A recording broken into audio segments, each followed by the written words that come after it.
You're still grooving, still connecting, still loving, still turning up, still thriving. You still got it, but your immune system, it weakens as you age. That's where vaccines come in. They help train and strengthen your immune response to fight off respiratory illnesses like flu, pneumococcal pneumonia, RSV, or COVID-19. Ask your doctor or pharmacist which vaccines you need.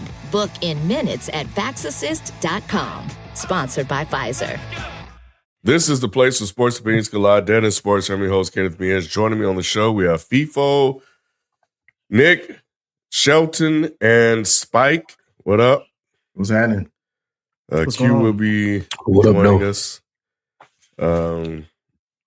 momentarily, so he'll be hopping on in a little bit, which is good because I don't know. I didn't see it on the docket for today, but I do have a very important question I need to ask him, but let's not waste anyone's time. Let's go ahead and get into Nick, what they have been asking for. I saw it on the subreddit. They were like, man, another week. I think it was Birdman posted it. Another week of no Colorado talk. So I was thrilled to see that you had this as our lead story today. Because it's unfortunate I couldn't, do it. I couldn't do it last week because I was out hiking. So this Boy Scout stuff got me all over the place on the weekends. It's crazy. They think you bullshitting, Ken. They be like, Ken hiking? He just try to avoid the That's what it is. Conversation. They think you hiking just to avoid talking about Dion. Dion got him hiking. That's bad. I ain't even put it on my IG story. But anyway, yeah, man. So, but nevertheless, we are here talking about the Buffaloes. It is our lead story along with the Georgia Bulldogs. The Georgia Bulldogs and Colorado Buffaloes both secure home victories in must-win matchups last Saturday, with Georgia defeating Tennessee 31-17 and Colorado beating Utah 49-24, which is Utah's, I think, fifth or sixth loss in a row. Which team to you guys had the more impressive win? And then I'll follow with the Colorado question. That was pretty easy. It has to be Georgia. Colorado had they had no reason to lose to Utah without Utah having Cam Rising, their quarterback, with him going down earlier in the year. They just really don't really have that much firepower. But Georgia played a Tennessee team that was game. You played it without your top running backs. You had to play a game that you had to win to stay in this conversation in the SEC and the playoffs. So Georgia had to have this game. Their season was riding on it, and everybody banked on Georgia being right back there in the national championship as always. So they had to have that win. So that win even though it was a home win against Tennessee, it was still a big win. And I give Georgia a lot of props for winning that game because I really, just like y'all and everybody else, I don't believe in Beck anymore. So this was a must-win game. Mm-hmm. Spike? Obviously, I think this is Colorado, especially with how they played last season and where they are today, is with us considering them to be a playoff team. I mean, Georgia has lost 2 games already. They were fighting for their life to win this game and to still be considered for the playoffs. So at this point in time, I think it is what it is with Georgia, but I think Colorado is the more impressive win because they've been able to be consistent and put themselves in the position to be a playoff team, as to where we expected Georgia to be one of the teams that got a bye in the playoffs. They ain't lost this many regular season games in 5 years damn near. So they just getting back to what we expected them to be, as to where Colorado, I think, is superseding what we thought they would be in Deion's second year, and to be considered for the college football playoff is a big deal for them. So I think it was a much bigger win. Regardless if Utah had players out, regardless if they had their main quarterback hurt, I get it. They were still ranked at the beginning of the season, and Colorado still had to come out and do what they were supposed to do to continue to travel on the trajectory that they were to be in the playoffs. So my shout out is to Colorado, and they win. Who was you talking about? Utah was ranked at the beginning of the season? Yeah, they had that quarterback that'd been there for 10 years. Right, They were supposed to be one of the top. They weren't ranked this weekend, right? No. Okay. They still had to go out and put up business. Kid. They had to go out there. They had to go out there and do what they were supposed to do, though. Lou was like, as long as there was 11 men on the field. Hey, Utah put a team out there, didn't it? Yeah, but you stating irrelevant facts, though, Spike. Those are irrelevant. What's irrelevant? The fact that they was ranked earlier, that doesn't help your case.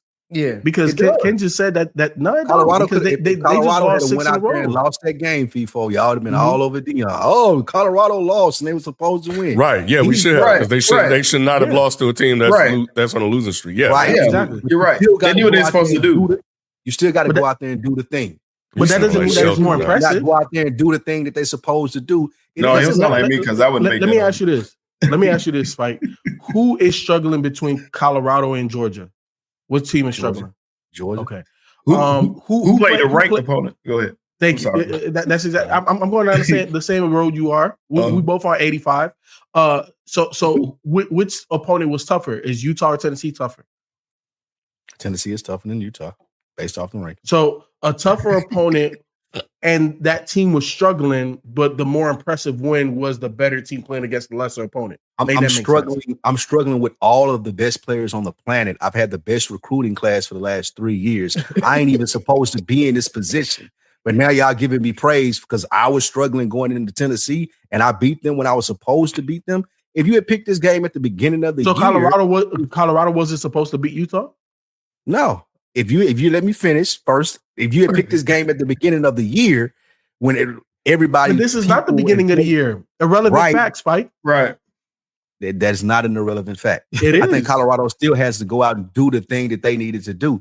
You giving Georgia praise for whooping Tennessee ass when we knew that was going to happen at the beginning of the year as well. We didn't know it was going to happen last week. But last week we didn't know that was going to happen. Yeah. Last week we didn't. The week before that we didn't know it was going to happen the way you wouldn't put you wouldn't have put no money on Tennessee beating Georgia.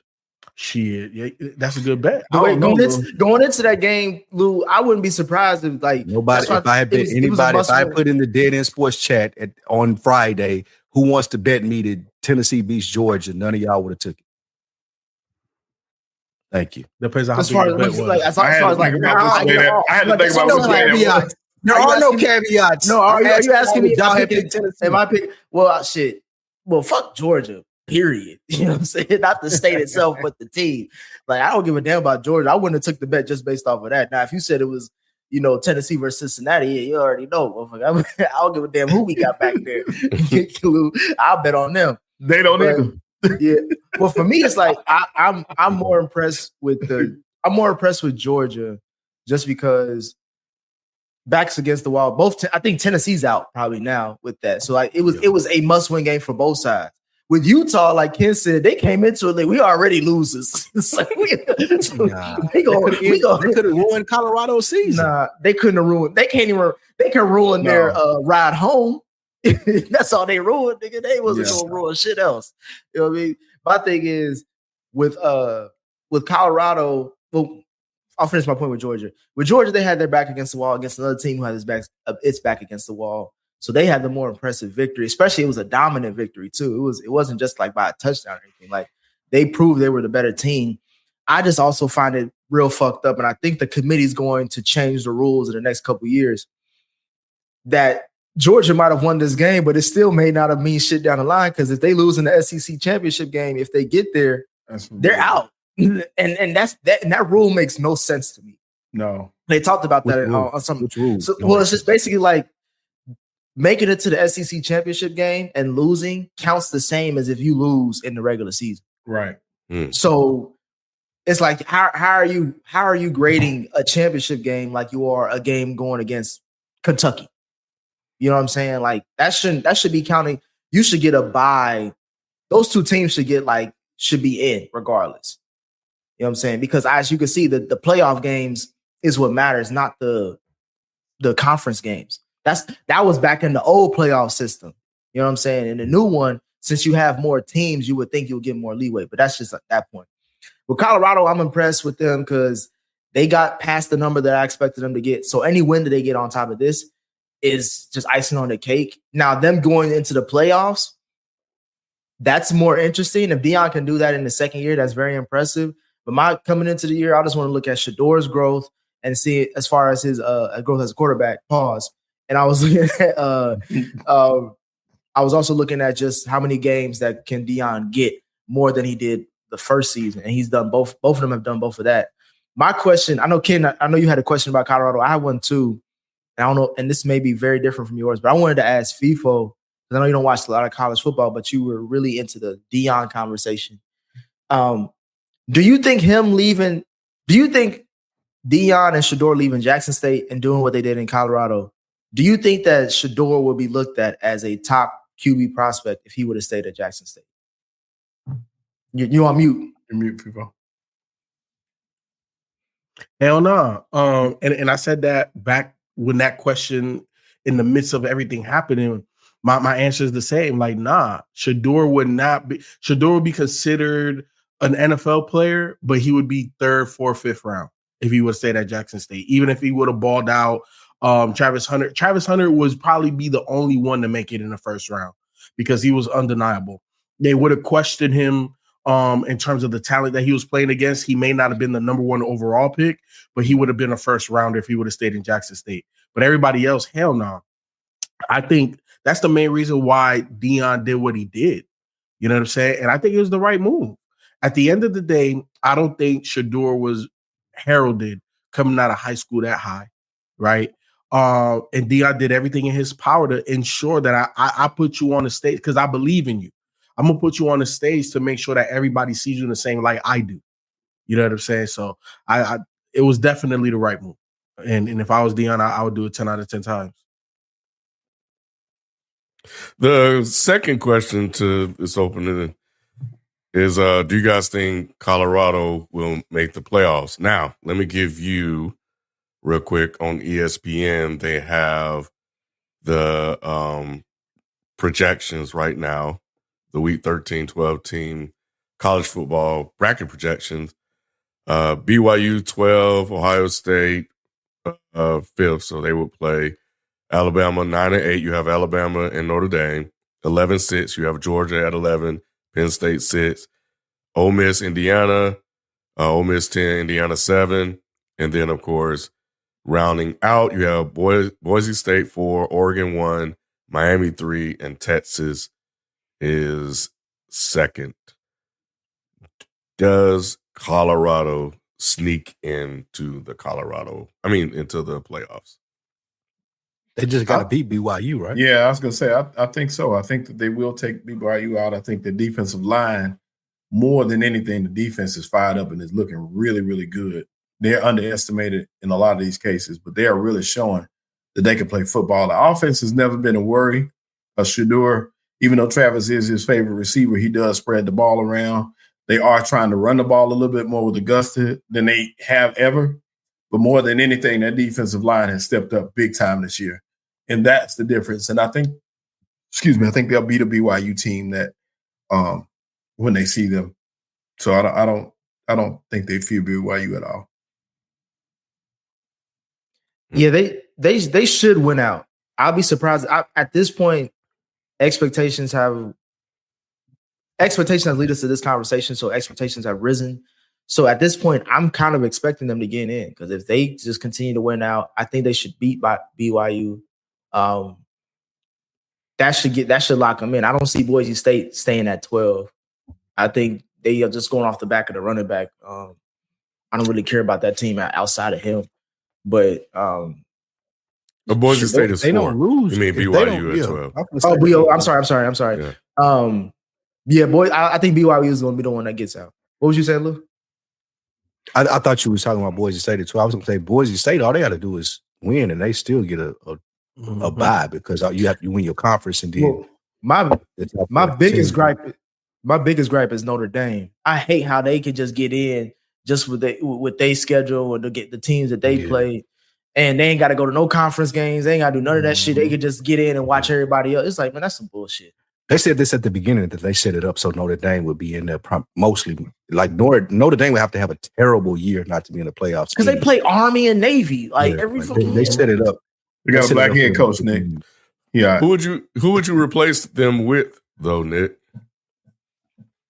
Anyone? Shit, Tennessee. Valid. Not after the Georgia But loss. that loss killed him. Yeah, but Do Colorado and BYU play against each other?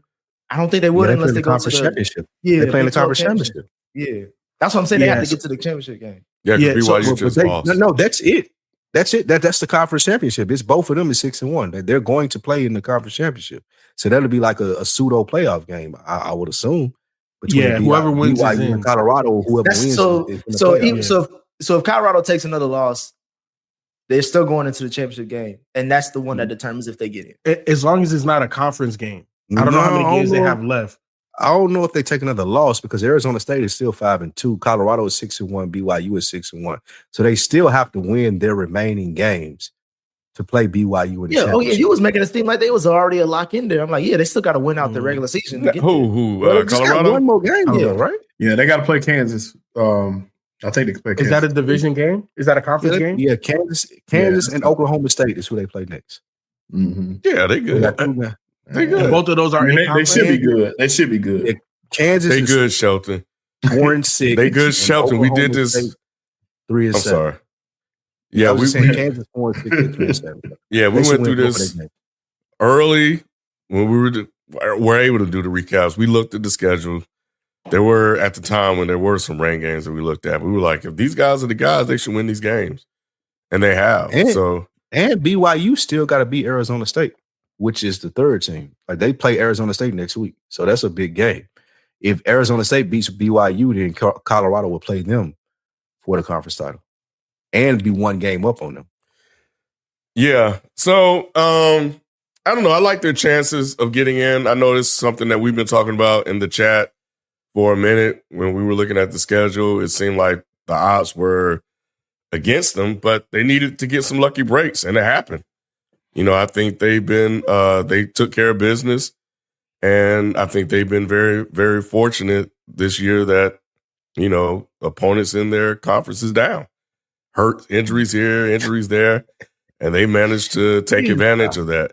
I'm just saying, Spike, I'm seeing the teams, Okay. man. I'm watching it. Are you giving Deion any praise? Because you didn't I think he was just going to did. be this successful this season. No, you didn't. That was a backhanded compliment.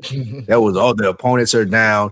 I want to know, based off what you thought that he would do, especially winning 3 games last year. I think then losing primarily the rest of his games. He got his team in contention to be on the biggest stage in college football. You're talking about a team that was 112th out of 112 teams before he got there as far as relevancy. Has he done his job to you? I said at the beginning of the season, I see them winning 7 games. I said that. Okay. So, yeah, he's overcome what I expected him to do. I've never wavered from that. So I came in this season expecting him to win more games than he did last year. So was has he done a last good year. job? Yes or no? Has he done a good job? Yes or no? He's done his job. Yeah, he's done. Yeah, I don't. What do you Oh guys my gosh, want? man, y'all- He's done his job. He's doing what he's. Our coach is not supposed to win games. But Right. he got a team. He in 3 years' time, he took a team that was the worst in Division I football, and he has them ready for the playoffs. Something has to be said to that. I think see Spike. He beat the doubters.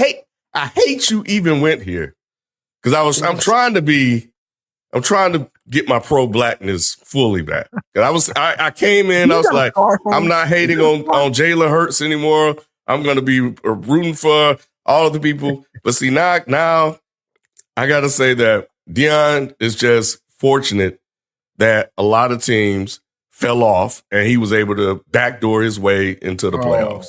That's exactly what's happening. He is God. He is a believer in God, and God is looking out for him. And look at Utah.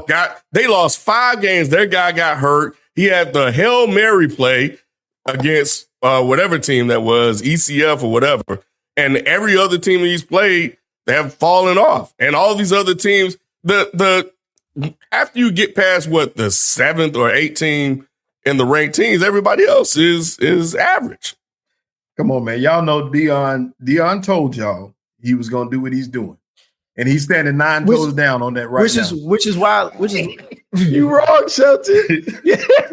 which is why he got that penguin foot. Which is why which is why I think I'm not as far as Ken, but I'm with him in the sense of like Deion set his own standard. So if you want, and I'm surprised that you, Lou, because you missed the nigga out of everybody when it comes to handle your business, do your fucking job. That's what you get paid the big bucks to do. You be yelling at Dak all the time about the shit that he do/don't do, and because you always bring up he get paid 60 mil, whatever. I expect that out of you. When you not only do we know Deion getting paid handsomely for this position, but he came out talking cash shit.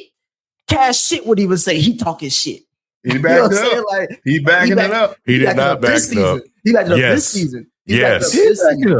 Which is why.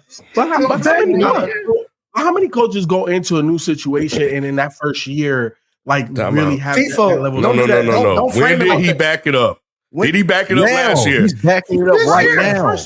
First off, wait. Is he talking as much shit this year as he did last year? He didn't have to. No. He didn't Let's have to. go back. It was Go part back of to the what. process. No. Go back to what Nick said. His opening was Deion set the standard for himself. He did this, talking all that shit. What was his opening press conference? We all remember. Do you believe now? Whatever it was, right? He won two games. He beat TCU. Do you believe? It was 3 games. Right. He went crazy and lost. And he shut his ass up now. To Tweet's open doors points, there were other coaches who took jobs at better institutions who we thought was going to do better. Look at Brian Kelly right now. They 6-4 at LSU. Brian Kelly is People trash, were picking bro. them. Hey, but And that he didn't get quarterback hired at is LSU. trash. He didn't get hired at LSU because he was trash, Ken. He got hired at LSU because they thought that he was going to elevate him to the places or that school to the places that Deion is taking Colorado to right now. Yeah, he wrote a big check, but he's cashed them. Like no one would have ever thought 3 years ago that Colorado, bro, y'all, Deion is playing in a whack ass conference. That ain't his fault, Ken. Don't disrespect the conference. You got Don't disrespect the conference, Ken. If anything, you got to give him praise for going to that conference because he knew he was like, okay, I can go over here and make the plays because I'm going to have the best. Take his ass to the SEC, Spike. Take his ass to the. If he as good as he is, take his ass where the fucking real competition at. They wouldn't give it to him. He had an opportunity. Exactly. What do you mean? They were wrong because he can't handle it. I bet they want him now. I would say this before. My thing is this. Y'all have been inconsistent the way y'all talk about Deion versus how y'all talk about any other football coach. When it comes to college football. About? Because in that first year, like everybody, he hyped. It's Deion. He comes to a program that's been shitball, and he hyped it up to say like, "We here now." And I think somebody in the comments said like he was saying last season, "Get your W's in now because you ain't gonna do this later." Give me now because you're not gonna get me later. Yeah. But my thing is this: you can't. Everybody was talking cash shit along with him. When they beat TCU, they was 3-0, and then when it was going into that Oregon game, I think the Oregon spanked that ass. I was in Atlanta for that game. Oregon spanked that ass. Everybody left. We watched this, and everybody got quiet. Y'all ain't say nothing about Colorado football after. What is there to say? Exactly, that's the point. That was the point. My thing, Lou, was like, let's not do revisionist history where it's like, look at where he took the program like it was a mustard seed type of kind of. It was though. It was.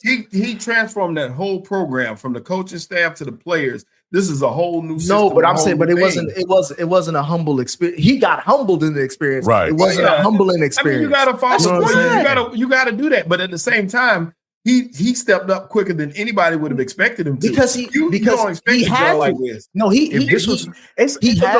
would hold y'all to the point. If this was one of them white boys in the SEC, y'all would be praising him. If this was dude at Ole Miss and it switched from 1 year when he won because we wouldn't even be talking about him. We wouldn't even be talking about him. Exactly. We would. No, we would because they're at the door of the college football playoff. Y'all are dismissing that. We wouldn't care about any white boy you talking about. It wouldn't even be a discussion in this program. Y'all are talking about last year. He was talking all this shit at 3-0, and then he fell off. However, this year, right back the next season, he's knocking at the door of the college football playoff. And everything he said when he was like, y'all gonna have to see me next year. All these losses and this laughing and this shit that y'all was doing, I'm gonna make y'all pay for it next year. And all right, it's paid off. Move on. All I can say is he's lucky that he faced low-level competition to stack all these And wins. his That's all fault. I'm saying. And I was gonna say, God. and I was, Quote and the Great reason- Shelton. the Quote reason, the fence riding Shelton. That's not his fault. You just play who put in front of you, man. Oh my, yeah. and I was gonna say, that, Lou, bro. the reason why, the last thing I'll say is the reason why I'm saying y'all are inconsistent with how y'all talking about Deion and his and how what he did to this program. Y'all, do you know who the Indiana head coach is? This is the first year he been good. Why would I know that? I don't know him either. But this nigga got me the baller. You ain't bringing up him. You ain't talking about him with the mustard seed. Nah. So if we not talking about them, we shouldn't have been talking about him until he did what he did this year, which is why we bringing it up. So kudos to Deion, but he set the stage. Yeah, yeah. God is on his side. God is good. God is Tell you, bro. Let's move on to some more important things. Hold on, let's get Ken, real quick. Breaking news: the Cavs lost to the Boston Celtics, breaking their 15-0 win streak to start the season. So I was watching the game as we were. Me too. Donnie Mitch did all he could. Coco, He did. He go home to get rubbed down by Coco. He'll win a win. He won regardless. He won it. I mean, regardless. Right there, boy. 15-0, what? Yeah, 15-0, 15-0, right? Yeah. Yep. Yeah, that's 15-1. cute, but Or who cares? now they're 15-1. Yeah, What do you mean? Who Cleveland. cares, Ken? It's Cleveland. It's the So Cavs, y'all bro. don't believe in the Cavs? Oh no. Do you? Mm. You didn't even believe in the question he Yeah. asked. No. I was just asking y'all. No. Hell no. No. It's Yeah, a I don't mirage. believe in the And Cavs. I I don't think it's a mirage. I think they're a solid team, but it's all about the playoffs, right? And I talked about this with my brother. Boston is a bad matchup for them because their two best players are undersized at their position, and Boston's best players are either right at the average size or bigger paws.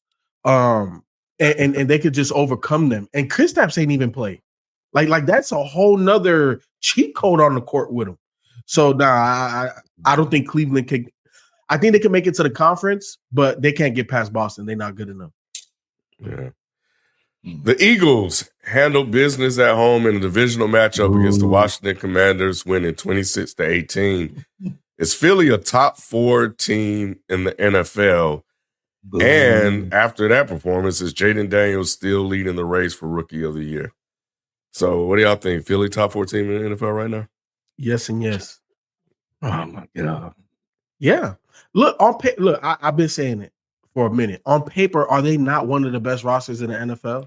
And if they play 75 to 85% of what their talent on paper says that they should be a top 4 team. And we've seen that the last couple of weeks. You know what I'm saying? Which team are they better than? The Steelers, the Bills? I was Lou, Chiefs, you was beating me to it. I was just gonna ask people two I questions. want to know who they better than. Do To- you to think me- if Philly Mhm. if Philly had to play Baltimore or Pittsburgh, They play both beat this year. both? Do they? I'm saying okay. So They can beat we'll find both. out. They can beat them. I know they can. Anybody can. they I'm just can. saying. It's the NFL. Would you bet money that Philly's winning both of those games? It depends on how that game looks the week before, but I could put money on Philly. Look, you're not going to box me into saying, "Oh, Philly." I'm not on the Shelton bandwagon, right? Like they still have questions, and I think the biggest thing. So then who are? So then who? straight? Are you on the bandwagon of saying they're no? You're saying they're the 4 team, I know the Steelers, the Ravens, the Chiefs, and the Bills, and the Lions. I think they're better. I think teams they're that are better than them. They're better than the Bills, not better than the Lions. I think Lions are number 1. Right. But I think they're in the conversation of a top 4 team. They're playing to what their talent says, and also I think the biggest thing is Nick Sirianni he stopped meddling with Kellen Moore, so he has nothing to do with the play call, play design, nothing, no more. And we're starting to see that offense starting to gel a little bit better. Saquon's been playing out of his mind. I thought I saw a stat like 2 weeks ago where it says that he won more player of the weeks with Philly in his first season than 8 years with the Giants. You know what I'm saying? So to me, they are playing like a top 4, top 5 team. And I think as long as they stay consistent, you could book it, man. This team is super talented. And I think they're better than the Bills.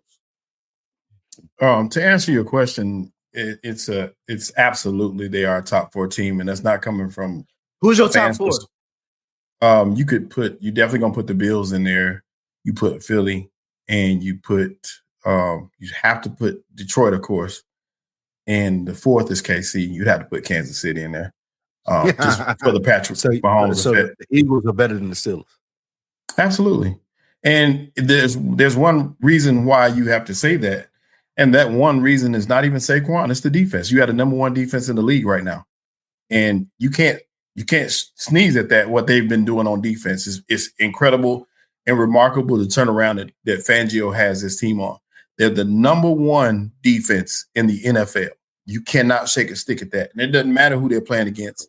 They've stepped up to the challenge every time. Plus, you have an offense that controls the football. So, and you got a fourth quarter running back that wears the defense down. So you got the tools necessary to beat anybody. And we talked about like some of the players that they played against when they've had big challenges. They've stepped up and accomplished those things. They do let down sometimes, like they did in Falcons game. But the Bucks game, they didn't have all their pieces, but that's neither here nor there. They should have won that game either way. But they did not. So when did they become the number one defense in the NFL? This past week. Yeah. So now today the Bucks kicked y'all ass 33-16. Today they're the number one defense in the league. Yeah, and since then, when they became the number one defense, they played the Browns, the Giants, the Bengals, the Jaguars, and the Cowboys. So they played one formidable team. And you coming to me with Washington as well. So Washington, the Bengals with the rookie quarterback. No, don't say the Bengals. Don't do that. Don't say the Bengals. No. I'm talking to Spike. Don't be like, oh, what a rookie quarterback, man. This dude is asking. You're telling me that they're the number one defense, but like we're talking about the Browns. No, but the Browns may as well be a college team, and they beat them 16-20. It wasn't even a blowout. The Giants, laughable. The Jaguars, and the Cowboys, who had a backup quarterback. Right. Even that, and the Commanders, who y'all barely beat, like the score don't even dictate how that really. Did you watch that game, Spike? Q about to speak up. Q about to speak up. Go ahead, Q. I did watch that game. Go ahead. No. No team is really impressive to me this year, besides the Lions. So I don't really think I'm not about to get up in arms about, they're not top 5, they're not top 4. I don't really give a fuck. I think that the Eagles' offensive struggles are apparent. I'm not really sold. I think Saquon is saving our ass every week. I think that's what I see. And I think that if you look at the games, we're struggling for a quarter, we can't score. Second quarter, the defense is holding up their end there, like end of the bargain. Jalen makes a questionable thrower here and there. Kellen Moore calls some really questionable shit. And then around like the end of the second quarter, we just somehow keep finding ways to win because Saquon will break a crazy run and then we start getting our momentum.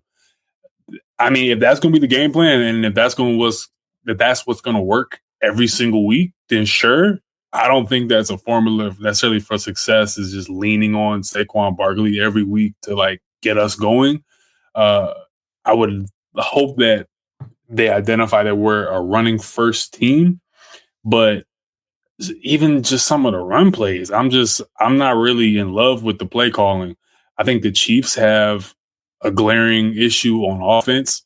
I think that the Bills, everyone is just doing some really weird shit with them this week, acting like they're hot shit. I don't see that. I think they've won good games. I think that Josh Allen is playing really good. But the niggas acting like that Josh Allen just became MVP this week because he beat the Chiefs. The Chiefs should have won. The Chiefs should have lost to the fucking Broncos. So this is not really. I don't see slaying the dragon here with the Bills. I think that Josh Allen has always put up great performances against Patrick Mahomes. It's just his defense can't hold up their end of the bargain. So that's not really moving me much either. The 49ers are a fucking dumpster fire. So, I mean, the Texans are falling off. I mean, Cooper Rush, if he could have did anything, they could have made that a game last night.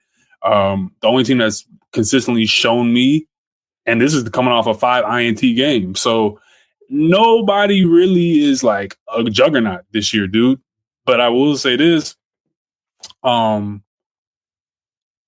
if you ask me who can I bet on come playoff time, I'll just bet on veteran QBs and good coaching. So I think that favors Andy Reid, favors Mike Tomlin.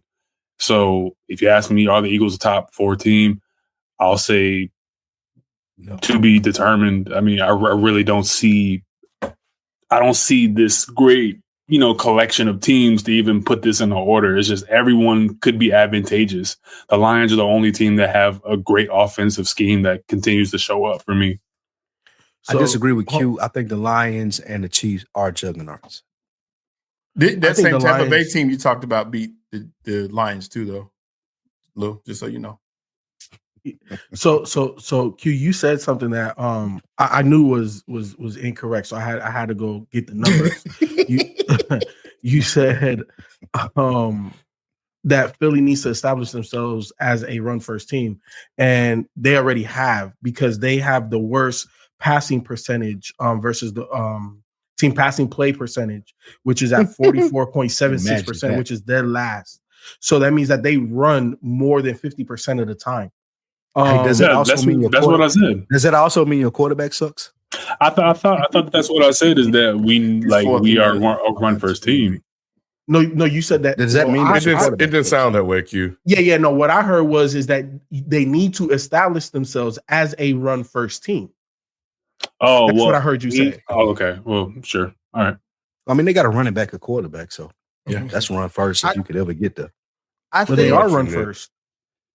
I think that the way that they kind of brand the team is very still Jalen centric, and I think that it's time to give it to Saquon as the premier offensive weapon, because the way that I understand that what the numbers say, but the way that in terms of interviews, in terms of coverage, in terms of how the team reports on it, we give it to Jalen Jalen leads the team and Saquon is featuring as a premier in that. You know what I mean? Where it's no, it should be Saquon centric, in name, everything. We should establish that, and we need to make Jalen the Dak Prescott to this, Ezekiel Elliott situation, 2016 type shit.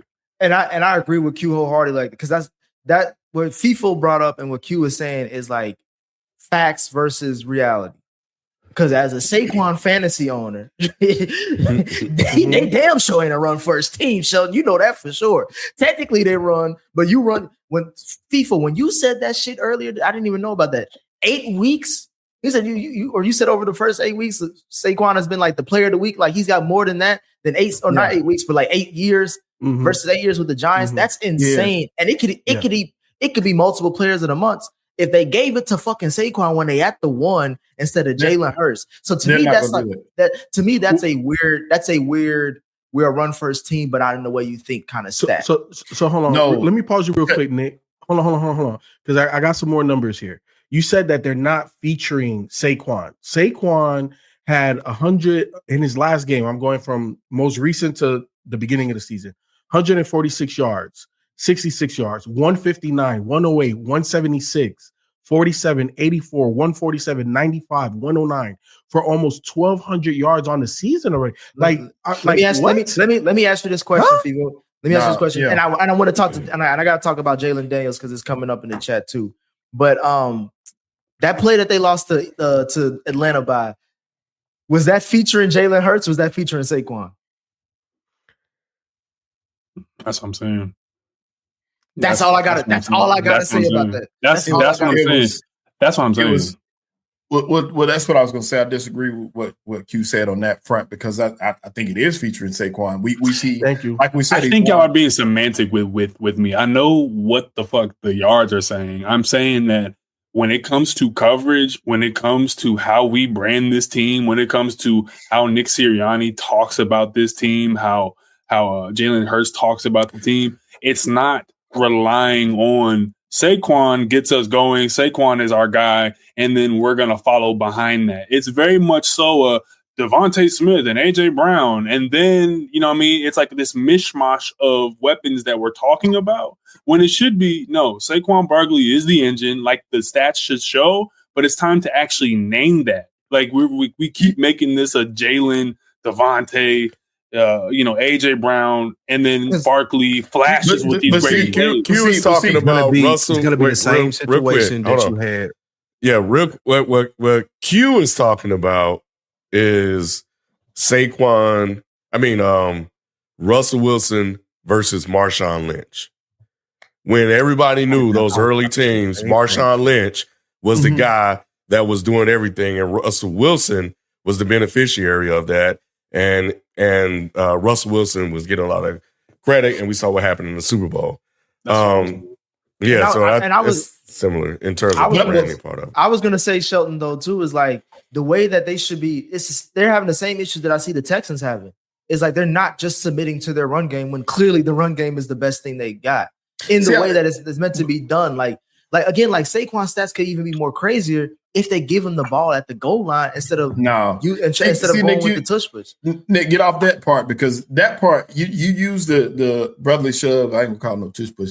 You use that because it's the more efficient play, and it has the higher stats. They'll tell you that the statistics show that is the higher percentage play than turn around and hand it out to running back. That's why we do that. But we saw in that one game that it didn't work. They tried it twice and it didn't work. But what I'm saying is, it didn't even get to Saquon. You just want fantasy points, Nick. That's all it is. Hey, look, but also to answer what you're saying, I won regardless, Ken. I think it's I watch a lot of interviews and a lot of stuff like that, and a lot of there's players that's doing it that create that narrative. They know Saquon is the engine. Everybody knows that. Saquon gets his carries. He go get all he wants. He don't really care about that pub stuff. That's not his thing. This even the touchdowns. Saquon called for the brotherly shove multiple. No, he's called for it multiple times. Sheldon, come on, he said, man. Let's run it. Let's run it. In interviews, bro. If I ran you all the way down to the 1 yard line, and every time y'all doing this bullshit ass play to push the bullshit play that works. Yes, he got a problem with that. It's a bullshit play that works. He can't come out. But Sheldon, he can't come out and say, oh, yeah, I would rather be the one that runs the touchdown in after I carried the team down the field for 75 to 60 yards every time. He can't say that. He can. He can say what he wants to. And also, Lou, you also got to look at the fact that he knew this was coming anyway. None of his bonuses were tied to touchdowns.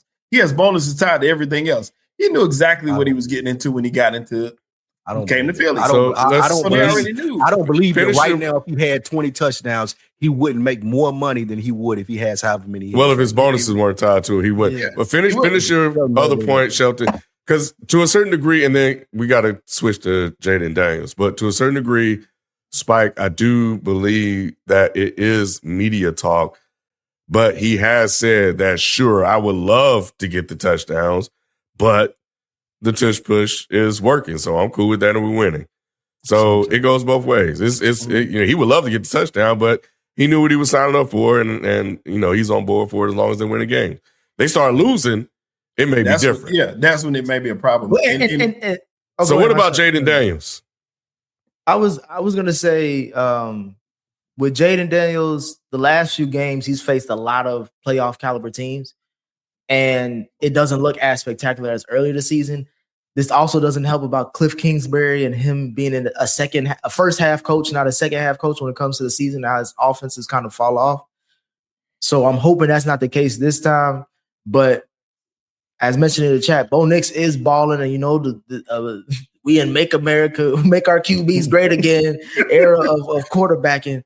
And Bo Nix with Sean Payton in Denver is a hell of a story to kind of keep behind this black kid in DC balling. So I feel like the Commanders should compete to still win this division. I don't think them losing to the Eagles means it's wrapped up and Philly got it. Because I still see them winning at least 10 games.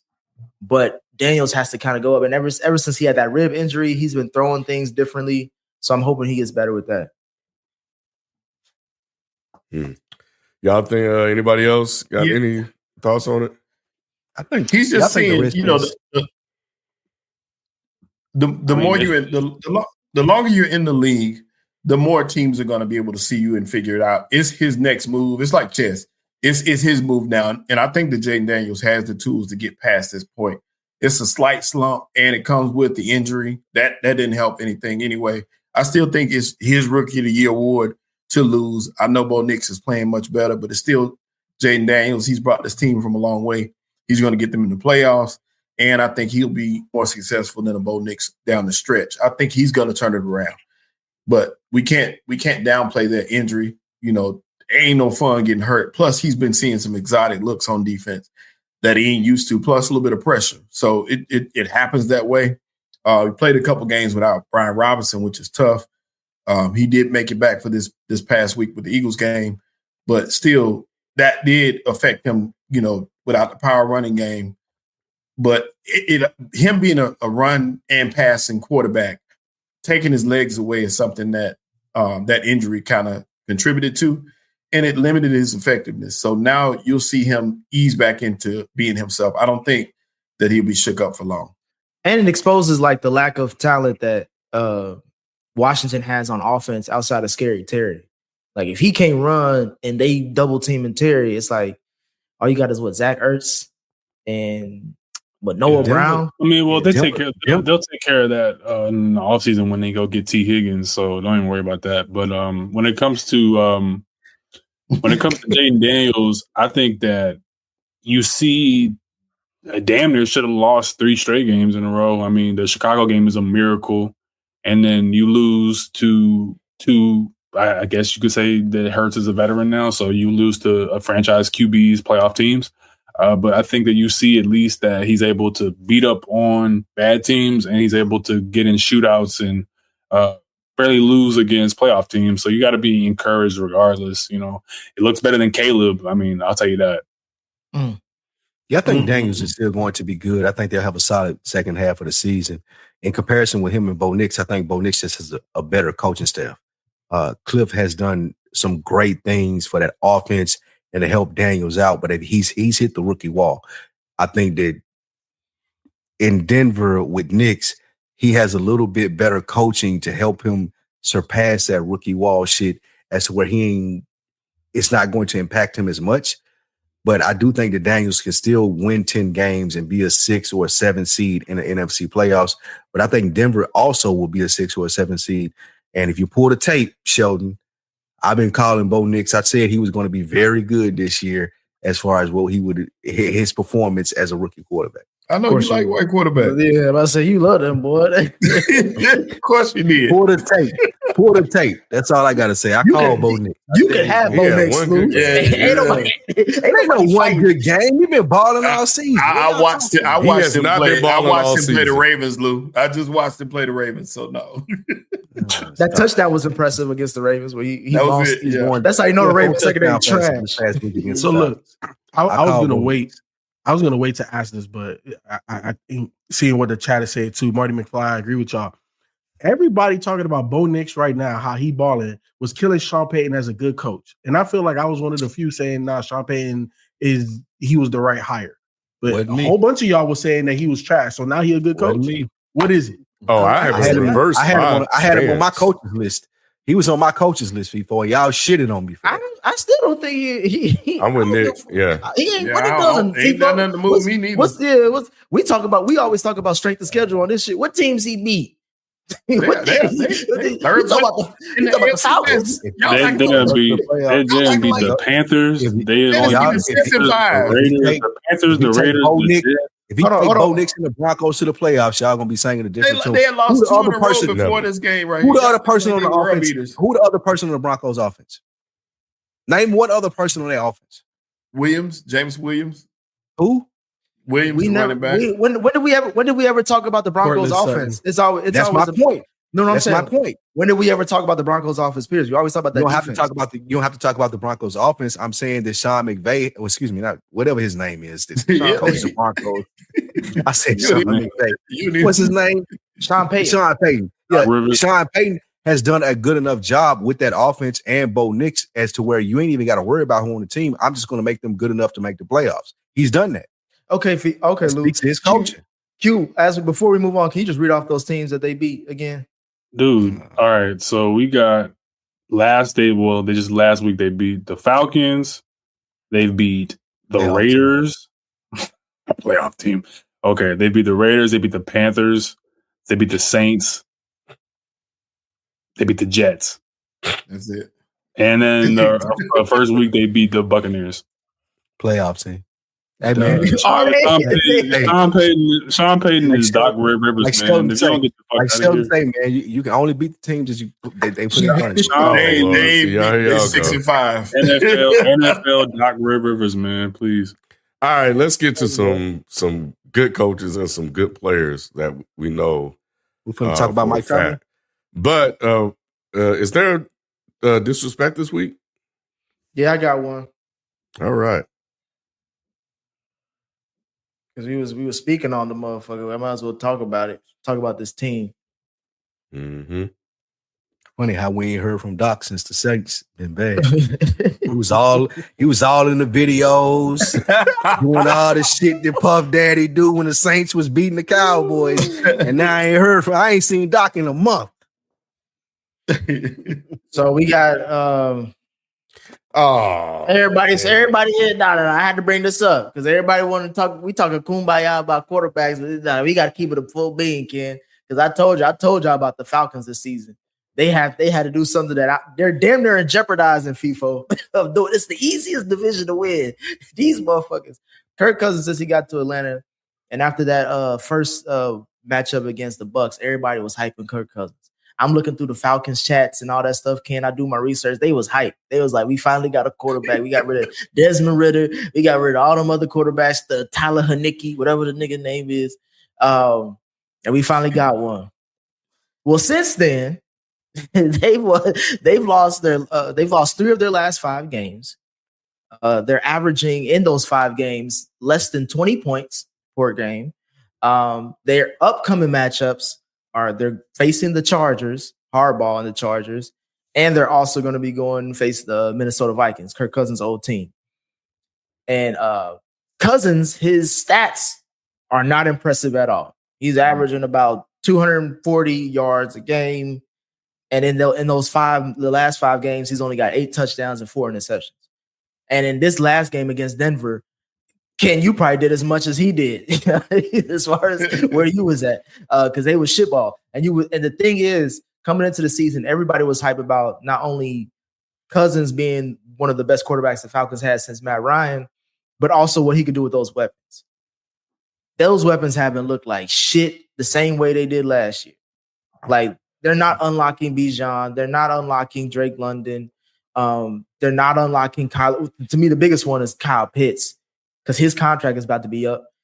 And you got all that firepower going against Denver. You would have thought that he would at least put up 14 points. You can't even put up a tutty? It happens.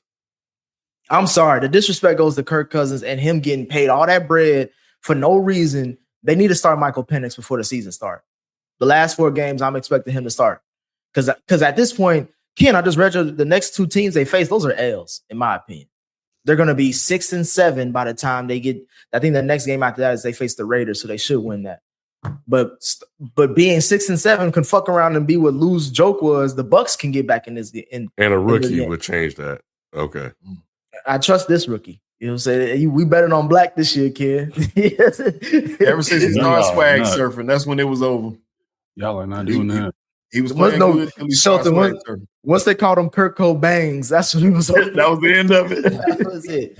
Yeah, that's the disrespect. Fuck Kirk Cousins. He ain't shit. They still going. So Nick, and we'll jump to these were bad losses. I just couldn't believe they let Denver do that to them. But everybody says the Denver defense was good. The Saints loss was horrible, pathetic. Should have won that game. But prior to that, man, you wait until he has 2 bad games to put him on the list. You didn't say shit when he was destroying folks. We didn't have time to fit in the docket. We had other things to talk about. Okay. But now we can make time. We got shit to talk about. So that's all I got to say about Kirk Cousins. All right. Moving on. The Steelers. Yes, sir. The Pittsburgh Steelers defeated the Baltimore Ravens at home. Is Nick still? We didn't lose Nick, did we? Yeah. There you go. Is that Mike Tomlin or is that Nick? 18-16. Continuing Russell Wilson's hot streak as a starter. Is Lamar Jackson a clutch? There's a couple of questions here. Is Lamar Jackson a clutch player? And are the Steelers expected to make a deep postseason run based on their current success? Let me give you this stat real quick. Loaded question. Lamar Jackson is now 1-4 as a starter against the Steelers, averaging 19 points per game and throwing 5 touchdowns with 8 interceptions in those matchups. Also, Lamar is 4-12 when you combine his matchups in the playoffs, playing the Chiefs and playing the Steelers. Man. I just want to set the record straight that like everybody in this chat right here just said that Tomlin wasn't going to get over 10 wins. You know what I'm saying? Steelers won the No. Y'all had more than enough time to talk during the beginning of the season. Don't do that. Y'all was not on that shit. That's not true. I picked the Steelers to win this division. At the beginning, Q was the only one that picked him. Q the only one that picked him to win the division. I did. Like, Q's the come only on one. now. I got to review the tape. I review the tape. Because Spike got been pleading now. I ain't fucking with that. You're not the only one that thought they'd win 10 games, though. Because I did think they'd make the playoffs. I just didn't think they'd win the division. So I thought they'd be good. Right, you wasn't the only one with that. Yeah. All right, now we copping a lot of pleas. I just thought that Baltimore was going to win the division. Everybody was talking about Mike Tomlin. Can't do this. And are we sure? And, Baltimore and blah, blah. And Nick was the only one to pick Cincinnati and shit. I mean, I already told y'all. This is what Mike Tomlin do every year, just win. And I told y'all from the very beginning that if Mason Rudolph and Duck Hodges and Mitchell Trubisky and Kenny Pickett can get this dude 6, 7, 8 wins, Russell Wilson won the Super Bowl, can't get you 10, 11, 12 wins in a season. Like that just seems very simple math to me. So of course I knew that the Steelers were going to win this game because they always get Lamar. Everyone in media, everyone always talks about this matchup as if, you know what I'm saying, who does it matter more for right now? Is it Baltimore or is it Pittsburgh? It matters more for Lamar to beat this team, the same way that it goes for Kansas City. It's not about if Kansas City lose to Baltimore, it don't really say much because they can get right back and learn from it. If Pittsburgh lose against Baltimore, they can get right back and learn from it. He has to climb this mountain, though, against Pittsburgh. And I think that it's very clear that if all things hold true, this team can make a very deep playoff run because Russ is managing the game well. I think that they are still gelling because this is his 4th or 5th game coming up of the season. So he's still behind a learning curve with this offense.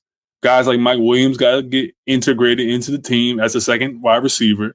But this is a Super Bowl level defense. And I've been saying that from the offseason. Guys like Keanu Benton, TJ Watt, Joey Porter Jr., Deshaun Elliott. Oh my goodness, dude. Nick Herbig coming in.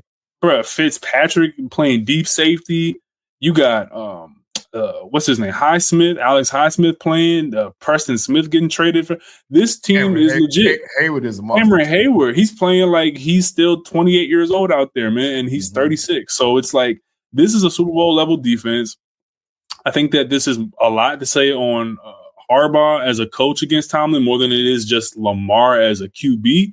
But Lamar does have to beat this team, and Harbaugh has to do better playing against Tomlin. He seems to always either get out-coached or they have to get into a shootout with them, and that's just on the strength of Flacco and Lamar. So, I don't know. The 2-point conversion was very questionable, but, man, dude, Patrick Queen, Peyton Wilson, dudes are making plays. This is a very physical defense, and I don't think a lot of teams are going to want to see them if they got to go to Pittsburgh come January. FIFA, I'll let you go because I got some. I'll say what I got. Q, a couple things. I agree and disagree with you. I 100% agree. The 2-point conversion, that play call was questionable. Obviously, I will go for 2 in the same position, but the play call, 100% agree with you. Watching this game, this wasn't Lamar's fault. They left 6 points on the board with missed field goals. And Nick, it was so interesting that you talked about the disrespect of kickers. The most accurate kicker in NFL history, really, it wasn't just those 2 missed field goals, but if he would have made them, again, you have the most accurate kicker in the history of the NFL. You're winning this game, even with the missed 2-point conversion, 22-18, right? So when I watched this game, Lamar didn't have a great game. the Pittsburgh Steelers didn't have necessarily a great game. It was a defensive battle back and forth, right? And the Steelers, as long as Tomlin is there and he got one or two guys on defense, they're going to be a top defense. You know what I'm saying? As long as they got Minka and they got TJ, them boys, the rest of those guys is just going to do their job. And that's what he preaches. And yeah, they are good on the defensive end. I didn't pick them to win the conference. I definitely picked the Ravens. But does it surprise me? Nah. And sometimes in sports, certain teams, certain coaches, certain organizations just have your number. And think about this. Lamar Jackson has almost like a 70% win percentage in the NFL as a starter. If that's his kryptonite, the Chiefs and the Steelers, it is what it is. But yo, like, you know what I'm saying? Like, I'm okay with that. But this didn't have nothing to do with Lamar. It's not that Lamar played a bad game or wasn't clutch. It just we're not gonna do that on this program. To answer your question about that last play, that 2-point conversion play. I don't know if y'all saw it, but evidently it was some kind of mix up. There was one of those receivers, either Isaiah Likely or Nelson Aguilar. They switched positions and was fighting each other with their hands on that last play. Somebody was supposed to go out, break off, and it was supposed to be a pass to that player who would have been wide open, but neither one of them. Because Mike Tomlin called timeout and then confused and saw what they were going to do schematically, and then they got back in and were confused, so they had to do their second option, and they didn't know what to do. So once again, it's just another one of those things where, you know, people don't give Mike Tomlin those, like, you know, they always rely on, you know, he's just a rah-rah guy. They act like he's just Dan Campbell or something, and it's like he's that, and he's X's and O's also. So I don't think I hate when people do that to him. Mm-hmm. What I was saying is, FIFA, we're not gonna do that. Y'all not gonna come in here and talk about certain quarterbacks and with them not getting the dub, and we have to critique them not getting the dub. Joe Burrow. Exactly. I wasn't trying to say it, but everybody keep on saying I'll be talking about Cincinnati. Yeah, people always say I talk about Cincinnati too much, so I wasn't even gonna say it. But all I'm gonna say is this: you coming into this game, Ken? They talk about we ain't never seen this kind of Lamar before. They say this nigga can run and throw. And he'll say he can walk and chew gum. He averaging 30-something points. They just put up 30 plus against Cincy. And coming into this game, you would think Pittsburgh is like, bruh, Pittsburgh, they hope you don't score over 21 points. You know what I'm saying? So it's like this should have been a train riding through Pittsburgh. Nope. Not only did I see Derrick Henry fumble, not only am I now even questioning Harbaugh more because he's supposed to be a special teams coordinator, yet Justin Tucker's missing all these field goals and all that stuff. And in moments where you be like, bruh, like FIFA said, like I said, because I got Justin Tucker on my fantasy team. Like, nigga, what the fuck going on? You're supposed to be the number one pick. I got to go to Dallas for a kicker now. So for me, it's just like Lamar. It's like, to me, it's like, okay, we know on certain teams, certain plays and all that other stuff, you're not going to be able to do everything you want to do. So how do you adjust? We see it with Patty when the pocket collapses and he got to escape and make a play. We see it sometimes with Josh Allen. We see it sometimes with other quarterbacks. And it's like when he's with Lamar, it's like when he's pressing, it doesn't come out like for a better play. It's always something's going on. And he doesn't, and I know we talk about Derrick Henry has to be the one that drives his offense. I saw a stat that says if they give Derrick Henry at least 20 carries so far this season, they're 4-0. And it's like, okay, that's fine. But we just need points on the board. Are we supposed to have a 2-time MVP? Supposed to be 3-time MVP? How people was talking, and it's like you can't score over 16 points. Fuck Justin Tucker. We ask you to score more than 16 points, bro. Because these niggas they don't want you to score over 21. We seen Flacco carve up this defense. That defense y'all talking about. I don't trust that secondary. The front seven, I'm with y'all. Best in football. No point in nobody else close to it. I ain't give a fuck about Joey Porter Jr. You know what I'm saying? I don't give a fuck about Joey Porter Sr. and Minka I seen. You don't trust Minka Fitzpatrick. Whoa. I seen Dak Prescott cut up that damn secondary, Lou. And the game where he was giving them. That's not. That don't take nothing away from me, though. Did we not watch that game? Nigga, they was on the field because Justin Fields can throw the fucking ball. I mean, like, of course they was on the field all the game. All I'm saying is the defense is the defense. Q. That's all I'm saying. Oh no, man. What I'm getting down to it is like we gonna have to really look at Lamar. Not to say I ain't saying he trash and all that, but the gimme games. Like, how many games have you looked at? Like, what game sticks out to you? Like when Lamar was clutch as fuck and he came through. All of the games that they won this season. They won. Look, Lamar clutched up. Lamar clutched up against Kansas City. It's just the dude's foot was out. Like it was like a Kevin. It was a Kevin Durant toenail. You know. That's fine. What's another game? I'll give you that one. What's another game? I mean, there's a whole bunch in the regular season. The Cowboys game. We don't. Do we really care about regular season games if we're talking about clutch? No, I wasn't talking about regular season. I'm just talking about games. You can include the playoffs and all that shit. I'm just like, what games have we really seen him be like? I can't name more than 2 or 3. I don't. That's something as a 2-time MVP. Yeah, but I don't think that there's really any game where I can put it all on Lamar Jackson where he wasn't able to be clutch. I think football is way too much of a team sport. You have to be like Daniel Jones bad for me to be like, yeah, man, that's on him. You know, he's not playing right. You know what I'm saying? Or it has to be Trey Lance levels of ineptitude. You know, that Bengals game. Trying to act like he forgot. I was about to say Nick tried to act like he forgot about that Bengals game. That was one where he was clutch. The one he fumbled. The game that they won. They won, and that's the game that Derrick Henry won. Yes, that's the same game. Same game with the Commanders. Same game with the Ravens, and also. Yeah, the Bengals. Ravens, 3 clutch games this year. There's something to be said about this, Nick, because I remember FIFO last week was saying that it feels different. I don't think it feels much different because I don't think John Harbaugh is diverting from his orthodoxy. This seems this is another Harbaugh season, you know what I'm saying? Where they're going to have miraculous moments where his athleticism shines through. But it's just something about the scheme, dude. There's something about how the team runs, the inconsistency with not running Henry. There's something weird in the organization, dude. So I don't know if I can ever say that a game is all on Lamar because there's just too many. Like, let's go back to the Chiefs game in the playoffs.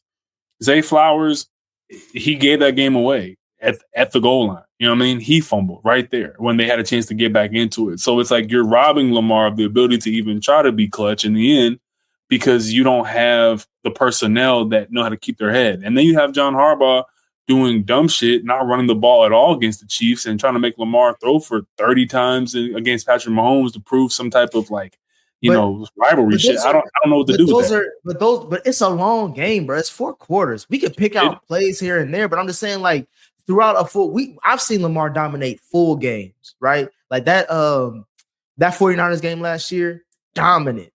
The Bills game this year, it was like dominant and upgraded. Of course, the defense helps, but it's like this year it ain't really helping.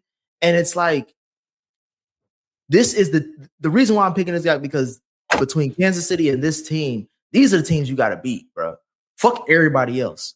We're not judging Lamar based off of regular season games no more. Like FIFO said, he wins 70 of them. So that should be a gimme. We criticize him when he loses to the Raiders. But when we're talking about the teams that you really got to beat, and it's always something off. It's never you really coming through. And it's like, I'm just wondering, when are we going to see that from Lamar? Because I can't keep picking him in the playoffs when he play like this. You could point to a few different things, though. Like I said, in this game, I don't put a lot on him for this game because I look at him scrambling to keep the ball alive and hitting Zay Flowers in the chest, like the ball bouncing off his hands. Crazy plays like that. The interception that was taken away from the receiver. Things like that. He can't control that kind of stuff. Also, Derrick Henry rushed the ball 13 times for 60-something yards. 30 of that was on one play. Not giving the ball to Derrick Henry to take some of the pressure off of him, which everybody needs. If you got a back like Derrick Henry, the leading rusher in the league, you give him the ball. You let him run. But Sheldon, if I told you this going into this game, if I said the Ravens are going to have 2 to 3 turnovers, yet the Steelers aren't going to score over 18 points, do you think they win that game? Would you? If I was bet, like, do you still think the Ravens are going to win that game? What would you say? I would think they still would, but I'm not surprised based off what we've seen from the Steelers defense. You're not surprised because what you've seen has always happened. You know what I'm saying? Like we talked about last year in the AFC Championship, we talking about the same shit. Lamar, the Ravens defense holds Kansas City to less than 18 points. Do you and the Ravens give up the ball maybe once or twice? Do you think they win that game if they just got to score over 18? You'd be like, yeah, hell yeah, it's Lamar Jackson. Here's my thing with that is that coaching has to be held accountable here, because how through this, and this is Steelers. If you're on the Ravens, if we're all in the locker room, y'all, this is Steelers week. Like, we're circling this on our calendar. This is the biggest rivalry probably in, I would say, American sports besides Yankees, Red Sox, right? So it's like, this is the most like bloody gridiron gladiator rivalry that we have in football. So if I'm on the Ravens and I'm not preaching to my players ball security, we have to bring the football to the ground. We cannot be loose at the end. You can't assume that you caught it. Those guys are going to get their hands on the football and they're going to be ripping at it. So Derrick Henry, why am I not preaching that? Why am I not preaching that to Likely? Why am I not preaching that? Well, I forget who the third, Justice Hill. Everyone who's in the running back room, everyone who's on skills position should be hyper aware of this. Patrick Queen was, Peyton Wilson was. They were aware that we need to rip at this ball. But for some reason, we can put 40, 50% on Lamar Jackson. But when you need him to be clutch, I can point to a nigga fumbling when he shouldn't. I can point to somebody getting a terrible taunting penalty when they shouldn't. I can point to John Harbaugh calling awful calls when he shouldn't. And I'm just saying that we need to put something on Lamar. Perhaps he isn't clutch, but the first thing that needs to be done before we can give him that 100% certified is, all right, fire John Harbaugh and let's see what changes. And Q, I'm not disagreeing with you, because we all know that Lamar saved John Harbaugh's career, basically, when he got drafted, when Ozzie Newsome drafted him, because we knew Harbaugh was on his way out until he got gifted Lamar Jackson. But at the same time, it's like, if we could talk about what FIFO said, they win 70% of their games. He's coached a 2-time MVP in multiple offenses. And we were arguing about, should he get his third this year before this game? And it's like, okay, if a coach can do all that and this quarterback is all great, and we keep, and nonetheless, in both of those contests you're talking about, both teams didn't score over 18 points. And even like they scored 3 touchdowns. It's like, I'm just kid. I don't know if am I sounding crazy for like can he not score? No, I feel you. I feel you. But the Ravens Steelers has always been right. But I've seen Ravens Steelers games where Charlie Batch was battling Joe Flacco and the games ended 16-13. I've seen Ravens games where Joe Flacco was battling Big Ben and the games ended like 12-9. It's like they've always been wars. But Q, would you say that Lamar Jackson is the arguably the greatest quarterback between both of those teams of the last 10, 15 years? It is definitely arguable, of course. So then my thing is, like, if we're saying that, we're talking about 2 franchises in the NFL, right? If we're willing to say that, and it's damn near not even an argument, when we see games like this, we know games are coming up like this. Patty has had games like this where it's like, it's ugly, but you got to do what you got to do. You know what I'm saying? Like, and I'm not saying that he's Patty, and no one is, but he's right there underneath him. What we all agree upon now, right? He's right there, Lamar, and it's like, why does he have a game like that? Nick, I think Lamar is Joe Burrow if Joe Burrow was drafted into a team that had a defensive culture. Like this defensive culture predates John Harbaugh. It predates Lamar Jackson, and they've carried that tradition through each decade because they want it to be their bedrock. The Bengals, they're kind of like waffling on, all right, some years will be more defense, some years will be more offense. Carson Palmer had years where it was just him and Ocho and Hushmanzada, but they had a solid defense. And there were years where it was all offense and defense was really bad, getting beat by the Steelers, beating the Steelers from time to time. But the Ravens have kept that tradition alive. And I think that we're kind of looking at the wrong guy here. I think that Lamar has a Zach Taylor in his corner. The call is coming from inside the house. And I think that if we're going to do anything first, yes, give Lamar all the criticism. He deserves it. You're not clutching up when you need to. But, bro, there's some issues here in inside of this housekeeping we need to clear out. And I think that it's time for the chance to fire John Harbaugh. If this season ends the way that we all think it's going to end, those need to be so much louder.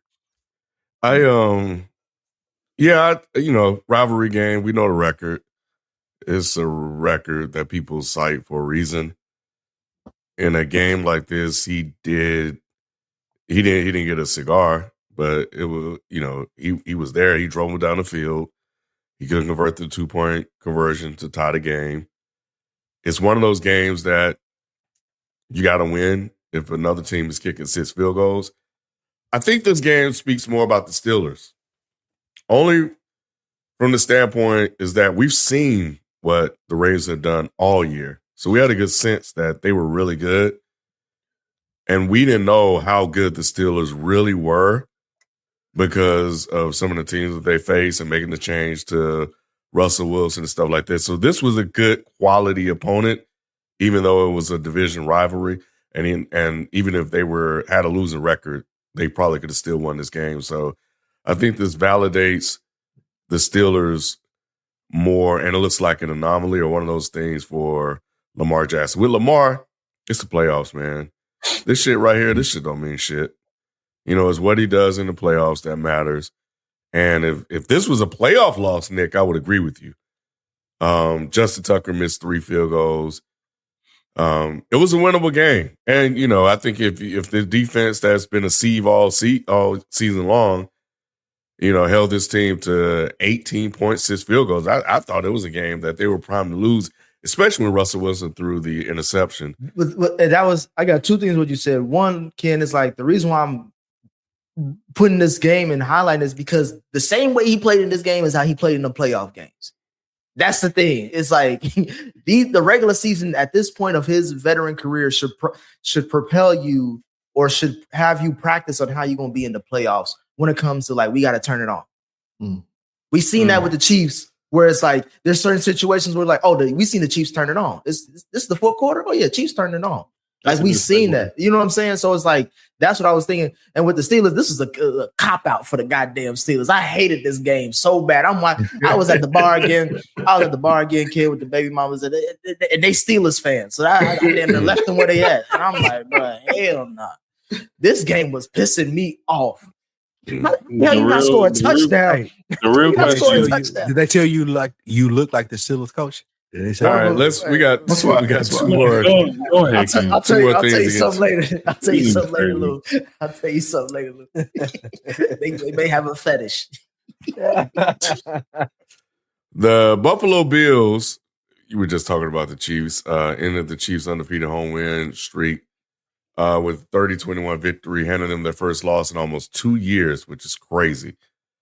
What does success look like for the Bills this season? Because they played hard as hell to win this game. And on the flip side, does this loss say anything about Kansas City? I'll go first because I'm going to be quick.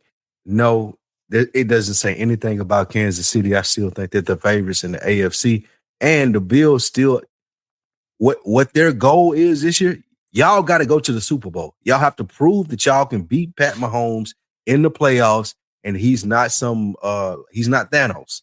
Y'all got to prove that he's not that. So yeah, all this in-season stuff is cool, but I don't think it matters until we get to the playoffs. Josh Allen can win the MVP. He can dethrone Lamar Jackson. That's cool, but when we get to the playoffs, we'll see when this matters for the Bills. Yeah. Does the interceptions concern you a little bit, Lou? 11 interceptions or 12. Patrick Mahomes. I think he has 12 in 10 games. Look, Pat know what he's doing. I feel like that I heard Nick Wright say this, so I ain't gonna act like this is an original thought, but I feel like what the Chiefs are doing is playing around until they have to really do what they need to do, and that's the playoffs when they're playing the top teams. And now we can figure out how I don't throw interceptions, how I make it on 3rd down. They got the highest 3rd down completion rate of any team in the NFL. They're really just testing throughout the season what they can do to be successful. And I don't think no team is going to be able to stop them in the postseason because it's going to be a lot of stuff that they're doing that's not on tape. And that's the benefit that they have right now. Like the reason they're struggling because they trying new shit. And then when you get to the playoffs, they're gonna be trying stuff that people ain't seen before, and they're gonna win because of it. You know what this game felt like is when your little cousin is playing their hardest to beat you on Madden, and you playing at like 80%. It's just like, oh shit, you got me. I threw a pick, and he's like, yeah, nigga, I fucking yeah. Like, all right, you won. Congrats, bro. Hey, you know what I'm saying? I didn't give a good goddamn about this game. I'm gonna be so real with you. It just kind of, and the glazing the next day was just insane. Josh Allen has just won the MVP. It was one game, dude. Like it was one game.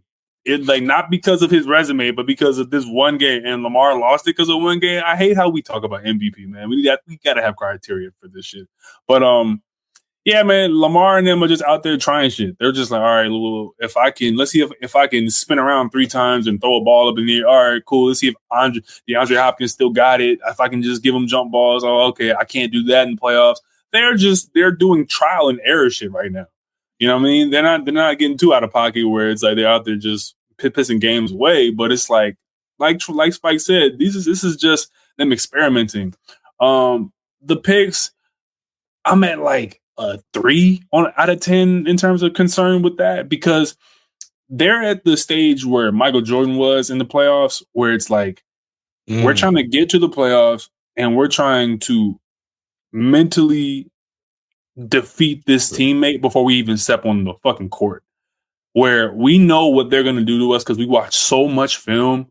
We've already practiced for all their tendencies. We know what this QB is going to do. All we got to do is get it down to the 2-minute warning. And if we're within 3 or 7, we good. That's the situation that they're playing for. And I just feel like when we get to the playoffs, this is not going to be an issue at all. So I'm not really feeling the Josh Allen coronation.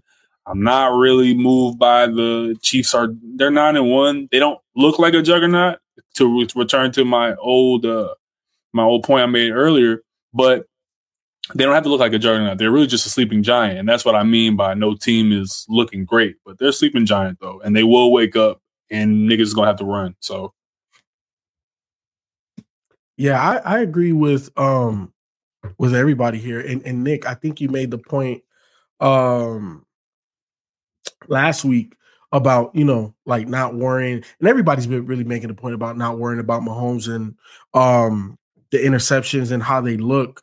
But the point you made was if they're going to lose a game, let it be in the regular season. Like, don't go all the way into the playoffs. And then, you know what I'm saying? Like, I think this was the okay loss to have. Like, the Bills are the up and up. They needed this.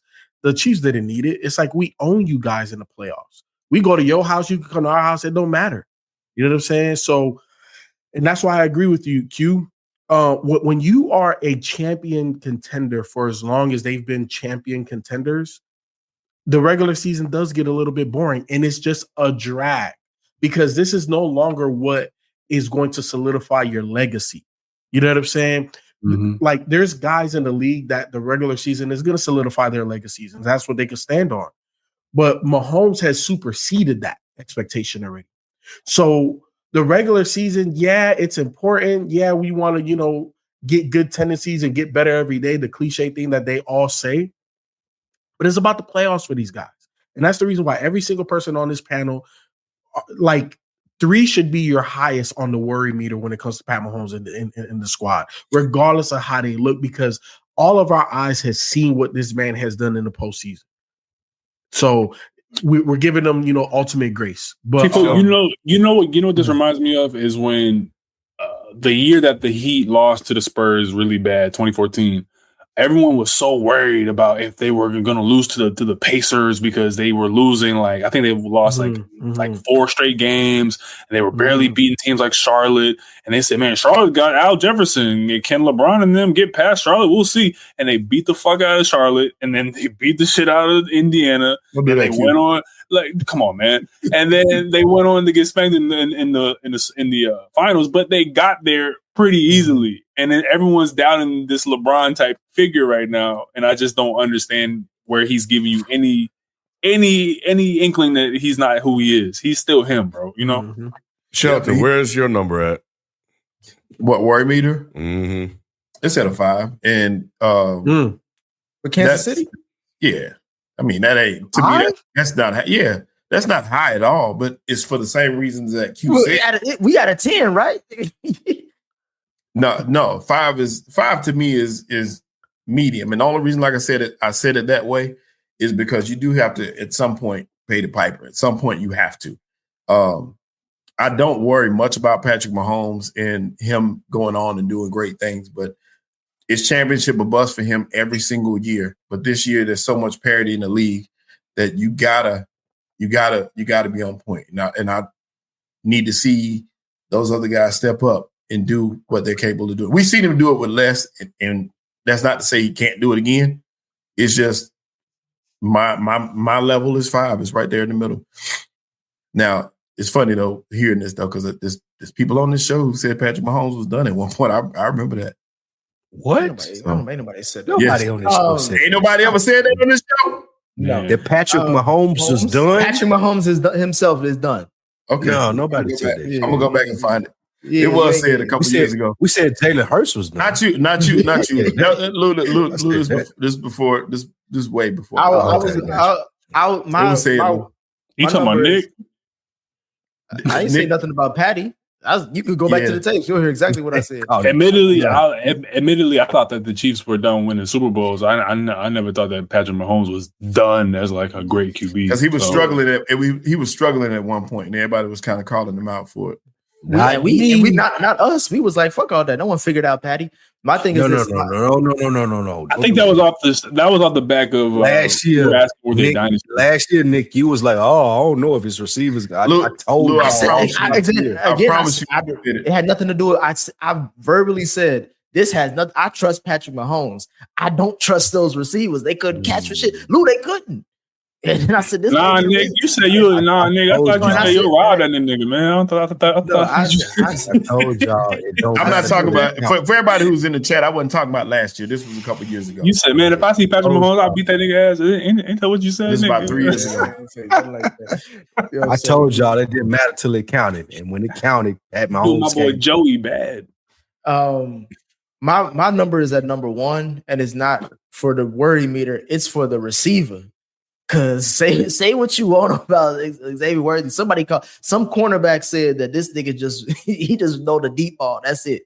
He don't really know how to run routes. We gotta. Well, shit. Can he stay in bounds, Lou? Yeah, that was a big. Like, how are you that wide open? This ain't college. You don't drag the toe. Guys. This the NFL. That's a big play. He better than more. One play, man. Tony.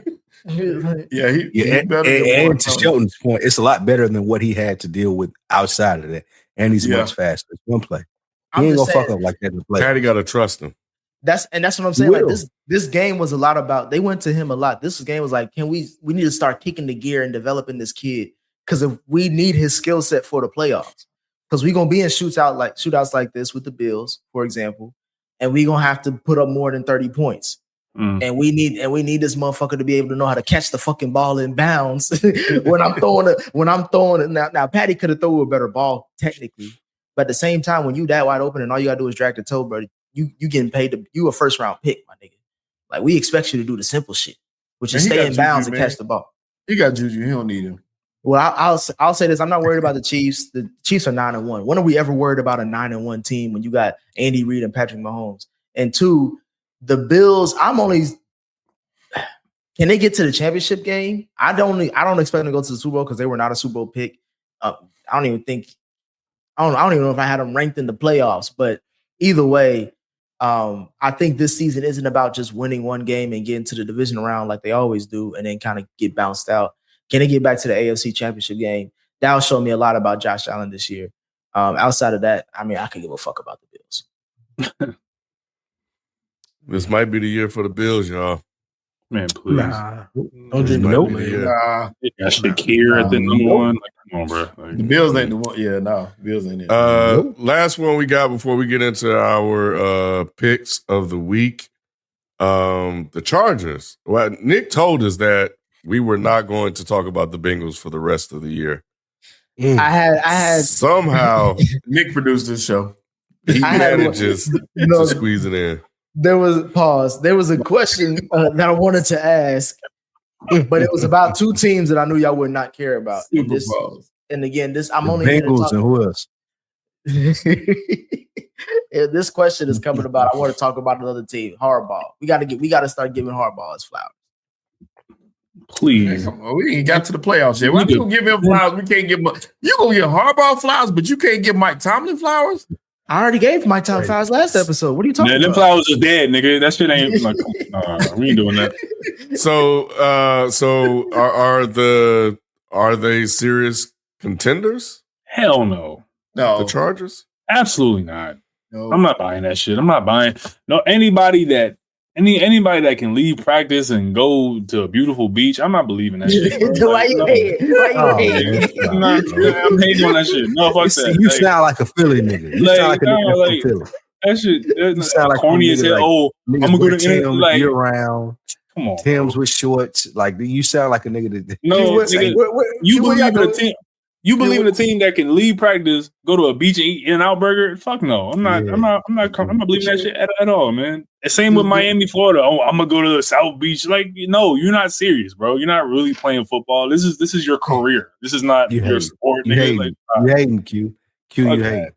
Man, they winning the Yeah, games. yeah. They're winning the games that they're favored in. They're supposed to win. If you look at the schedule, They supposed to winning lost those their game games to the like that. Bengals. why? They were That's the supposed to game- lose their game to the Bengals. Why? The Bengals, why were like, they? because the Bengals had several opportunities with them 2 field goal kicks to put this game away, and they still came through and did it. And that's Harbaugh. That's Harbaugh. That's him. Harbaugh blocked the coaching kick.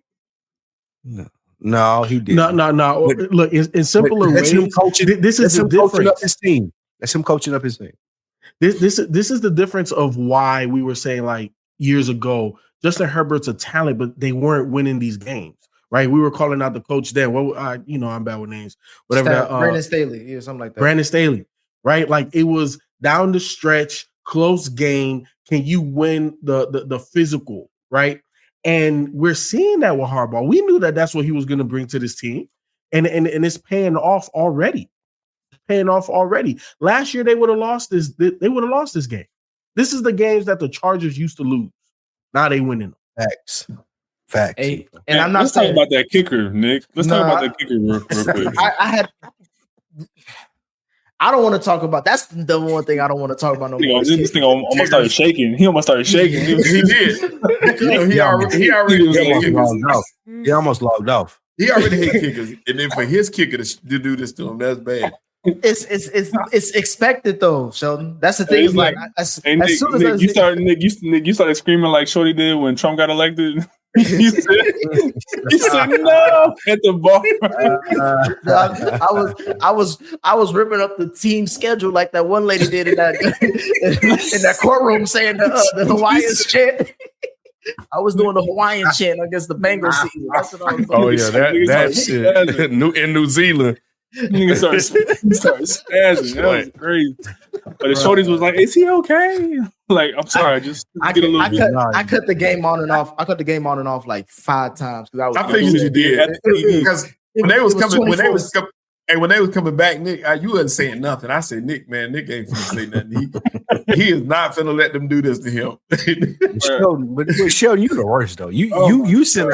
You send out text to the group chat like when you know somebody ain't trying to hear that shit. Bro, he do quarter updates. It's not even like he wait to the first half or he do it as soon as somebody fuck up. He's like, something going on. What's going on? Y'all watching this game? Did you see this? Yeah, nigga, I'm watching it just like you. Nah, he like TMZ. Sheldon the worst.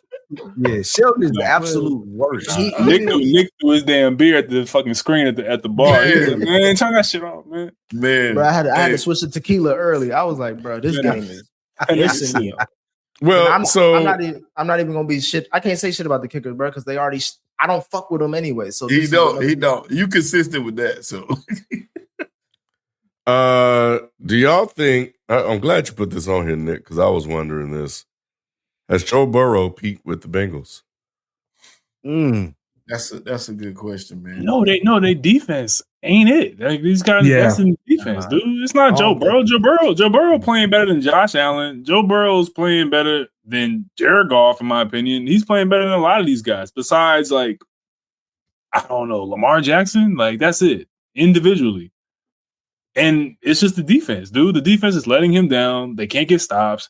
The secondary is caca. Like, it's just like everything is just not it on defense. Like, they generate zero pass rush, and they don't utilize their weapons. Jamar Chase should not be, you know what I'm saying, not getting opportunities to win games. He should not be, getting ignored when we're in crunch time.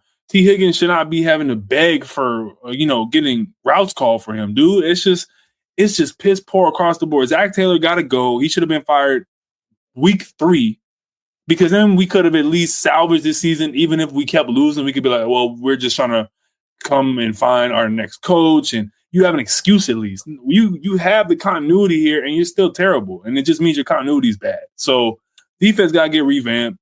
Got to find a new number 2 in T. Higgins. I don't think you're going to be able to retain him. Got to get Jamar Chase more involved.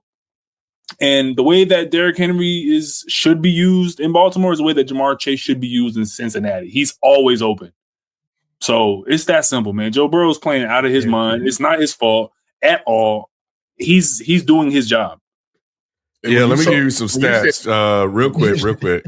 Joe Burrow is leading the league in passing. He has 27 touchdowns and only 4 interceptions. Wow. But he has 7 losses. He hooping. Wow. He hooping right now, dude. Yeah, he's doing it. And it's crazy. When you mentioned Derrick Henry, I thought you were saying that because they lost Joe Mixon, and maybe controlling the ball a little bit more on offense would have helped the defense a little bit, because that defense is struggling. I mean, dude, they can't stop nobody. I tell you, one of the craziest things is when they keep cutting to Joe Burrow's face on the sideline, and when he walk off the field, like, bitch, I'm doing my job. I don't know nothing about Zach Taylor or anything else about the defense, but when y'all look at me, understand that I'm doing my job. And I respect Joe Burrow for that. Like, he been keeping that same grill on and the same mug all season. Like, y'all can't fuck with me. I'm doing what I need to do. Yep. Yeah, now this has nothing to do with Joe. This is an organizational thing, and it's just Zach Taylor's time. Yeah. Like what else is he really supposed to do, bro? He out there. Win the games. That's what he like. He like, bro, I'm doing my thing. Yeah. You know the defense bad. So wait, hold on. So you say that you have more expectation out of Joe Burrow? Cool. For this season, yes. For this season, yes. What more is he supposed to do? And I'm only gonna say this. I hate to say this, FIFO, because people putting my feet to the fire. My feet look like Dion's. That's I don't see a lot of. I'm gonna say 2 things. One, Lou, what do you keep saying about Dak Prescott? How much do they pay the motherfucker? Too much to do what he doing. So if we paying you all this money before Dak got paid, you was the highest paid motherfucker. I think he was before Joe somebody Burrow was Joe Burrow performing a lot better than Dak Prescott. Not that. Listen. When we settle for field goals, that's not doing your job. That's all. That's all I'm saying. That's all I'm saying. It's not. My second. Hold on, before you say it's not Joe Burrow's fault though. I didn't say it was his fault, but he has to win these games. My thing is too, when I remember we watched Patty. The whole greatness of Patty comes from his first few years when his defense was shitball. Yeah, and he had to come back and score 50 on the road in LA. You know what I'm saying? And I'm like, I understand what I'm asking of him, but what they always say, too much is given, much is expected. And if you are settling for field goals when you know this defense is giving up touchdowns, that's how you lose the game. And clearly what everybody's been telling me all season, because Jamar ain't even paid, we ain't paying nobody else but you. So you gonna have to make this work. You know what I'm saying? if your job gave you all the bread and said you got to make sure that these workers do their best job, and if the workers don't do their job well, you think they gonna come down and yell at management? They coming to yell at. I mean, the employees, they coming up to the front office and talking to you. But if people's manager is a world-class manager who delegates power to him and teaches him how to manage the employees versus his employee is a monkey with an AK-47, like you're gonna get different results, man. You know what I'm saying? Like, bro, Zach Taylor and Andy Reid, we're talking about two different scenarios. Ball leagues. And look, it's all in the score. As a quarterback, if you tell me that my quarterback is going to put up anywhere between 28 to 30 points a game, I feel like we should be a 10-plus win team. But if my defense is giving up 34, we're not winning nothing. If you're giving up 30 versus you scoring 30, that's a big difference, bro. What's acceptable for the defense is 25 or less. They're not there. FIFA, who fault is it? That's on the defense. That's Zach Taylor. That's the organization. That's the GM. That's the organization. That's not Joe Burrow. Joe Burrow is doing everything that his job description dictates. Yes. Except converting 4th and shorts twice in a game that they end up losing. Stop it, Ken. Give me a running back out there. We lost one. He threw the ball. He threw the ball downfield. It was unnecessary, but whatever. I think so. He makes the call. He felt like he had to make up for that bullshit that his defense and his head coach was doing. I gotta win this game. I gotta beat a dude. I'm gonna throw the ball downfield and try to win this game. So I ain't even gotta accept what the underestimated things that these guys are doing on the defensive part and head coach part.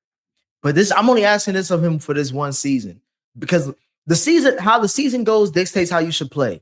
The reason why Patty can get away with playing shitty is because the team's still winning. They're not asking for Patty to do too much. With Lamar Jackson, when the defense clamps up and all that shit, you don't have to do much. We can let Derrick Henry run. But for this team, Burrow knows all the guys that we had to let go when he took that contract. They probably told him up front, bro, if you take this bread, we ain't gonna be able to pay these. Zach Taylor. He didn't think Zach Taylor was trash as he was, though. Listen, I'm just saying. I'm gonna say this point, and then I'll go to that next one. When they offered Joe Burrow that money, like these players got to go, and he said, "Okay, give me my money." You know what I'm saying? Right. And so they left, and he took it. And with Zach Taylor, I ain't got no sympathy with that. With Zach Taylor, Zach did the same thing. With Zach Taylor, we seen Zach Taylor not only lost. We seen Zach Taylor win with this team to a higher level than we expected, and he also had a winning record last year when Joe Burrow went down. So they're looking at it as like Zach Taylor ain't gonna hold you back because you've won with him up until this season, obviously. So now this season is like the way it's gone. It's kind of like obviously Zach Taylor. I would like him to be gone, but I don't think he's gonna be gone. I wish that we could fire him after the season. He should be gone, right? He should be gone. Wait. Real quick. Zach Taylor should be fired, right? Yes, because these games are coming out of coaching decisions. But also I gotta look at the quarterback because he's the only name that really matters. Because I can name you off players that's fucking up, but y'all don't give a fuck about them because they're not even getting paid that. Didn't Joe Burrow go to the Super Bowl the year after he got hurt? Yes. He went his second year in the league, right? I'm actually asking. Yes. Okay. Yeah. So to me, we can not say that Zach Taylor, that calculus to me is out the window because you caught the league off guard. And he's still proven that he can still perform, but he caught the league off guard. But he went to the championship. He went to the championship game that next year. And that's what I'm saying is that you're seeing that the year that they went all the way, and almost went all the way. The year that they went to the Super Bowl, they caught the league off guard, and the second year, Joe Burrow stamped it that this is not a fluke. So his talent is remained consistent across the board. You know what I'm saying? It's just besides injuries, he's shown when I'm here, my hard hat is on. I'm ready to go to work. And the difference is that you have a coach who is not prepared for situational football. You have an owner that set the tone at the beginning of this season by not signing your star wide receiver. And you can look across the league. When you have disputes like that, when it should be a no-brainer to sign a guy who is that, consequential to your team, the season normally goes to shit or you don't meet your expectations. You can see that in Dallas. You can see that in Cincinnati. You can see that all across the board when you don't sign a guy like that. So the season was kind of doomed from the start.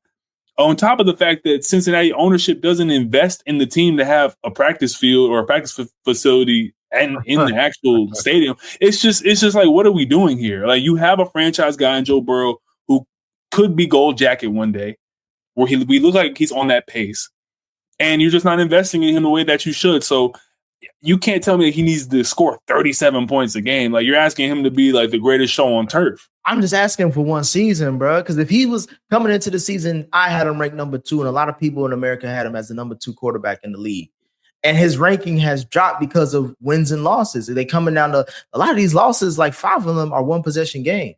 Now, I'm also, again, alluding to the coaching comes into play at that. But you should score more than 10 points facing the Patriots. You should score. You should have won. You shouldn't have fumbled and lost that game in Kansas City. The shootout, the second shootout with the Ravens, we got to convert on the 2-point conversion to Jamar. Like, there's things where I'm like, I could talk about the defense, but that defense is gonna get turned over. Lou Anarumo is gonna get fired. There's gonna be that ain't gonna be the one that's gonna stay the same. The thing that's staying the same is Joe Burrow is still gonna be a part of this team because he's getting paid umpteen amount of money to do that. So in these certain situations, the same way I'm talking about with Lamar, you got to make the play. The real question is, who do we want to coach Joe Burrow next season? Okay. Good luck with that. We'll find out. Well, we're gonna go into our weekly picks, but I will say this: points for the Bengals are putting up 27 a game. They're 6th in the league, and points against 26.9, so basically 27, 28th in the league. So that margin right there, those are quarterback winning margins because you're basically within a player or two from winning the game. It's right there for the taking. And he knows every time he suits up that what this defense is. You just got to prepare for it. So when we kick in field goals, that's why I'm like, bro, that's a loss. Yeah. So all right. So let's get into our weekly picks. All right. Speaking of losses, yeah. I'll say this. Well, people always they say I don't be praising black men on these programs a lot. I'm gonna give a shout out to black men. How did Sheldon go 5-0? That's a miss. Because I picked the right games, Lou. Sheldon's been hitting on his picks all season long. True. He hit on the you hit on your little what's the thing called? The spread. Sheldon bets the spread. You hit on that. So he getting to picks from the little the mic that he got. The multicolor mic that he got.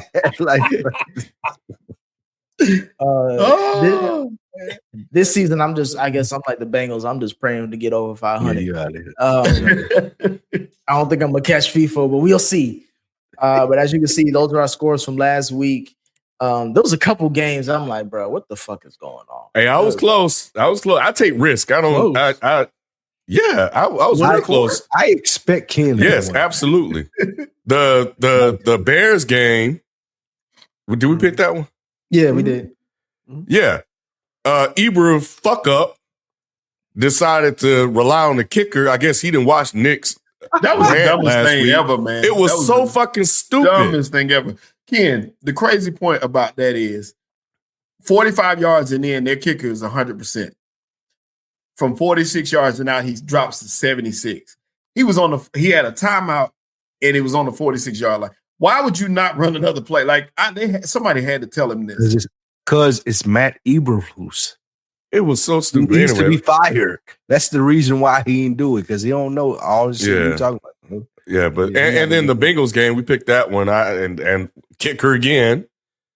But anyway, let's get to the weekly picks, man. Yeah, let's get to the weekly picks. We got the Minnesota Vikings. Hey, I sent it to Jalen. He said that he wasn't gonna have time to put it in. He texted me. What are you doing? When did you send it? That's what I'm asking. What day? He sent it this morning. No. This one was the other ones. No. I sent it like at 2 a.m. I slept all day Monday, bro. But I sent it that super early Tuesday morning. I'm gonna start sending them Sunday night, y'all. But we got the Minnesota Vikings going to Chicago.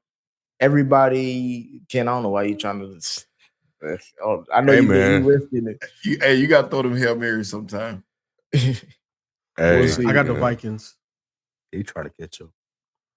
I mean, I've been going against the grain against all of y'all all season long. So, but yeah, this even when I looked at it, I was like, fuck it.